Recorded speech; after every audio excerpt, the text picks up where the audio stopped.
If you're the family of Charlie Gregory, it is hard not to believe in miracles. He's the man who went fishing and ended up marooned at sea 12 miles out. Les Trent has the extraordinary story of a more than 30-hour ordeal that very nearly ended in tragedy. It's the extraordinary video of a young man lost at sea on a tiny metal boat that's about to sink. I knew I was going to die out there. It was just a matter of when. For the first time, 25-year-old Charlie Gregory is telling his incredible story of survival. This is where you launched from? Yes, sir. Charlie headed out in his flimsy aluminum boat off the coast of St. Augustine, Florida at 3 in the morning.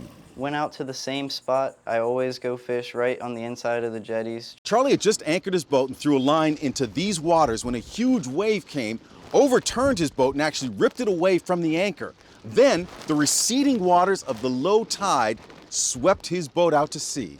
You'd lost your life jacket. Yeah, after the first time that the boat flipped, I flipped the boat over, got in it. It was full of water, but I was able to crank the motor and run it for a moment, and it just died out because it was flooded. I remember just looking at the land and physically noticing how fast the land is moving away from me. Other boats passed, but Charlie went unnoticed. Oh, I was just screaming at the top of my lungs, and nobody ever saw me.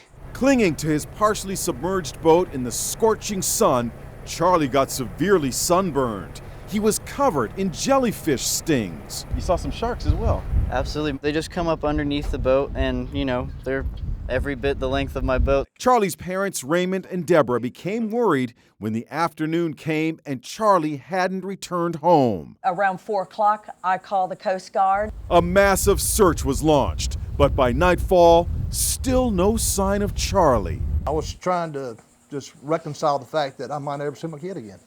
I knew in my heart we were the parents of a deceased child. Then, the miracle.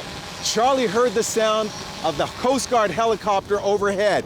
He waved his hands frantically, but not even they could see him.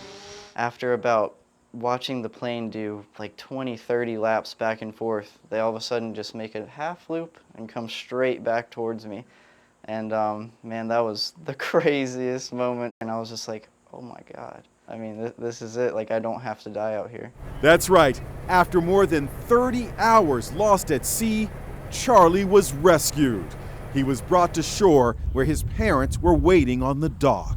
Charlie was rushed to the hospital where he was treated for dehydration and sun poisoning. Went from my child is not on this earth anymore to he's coming back home to us.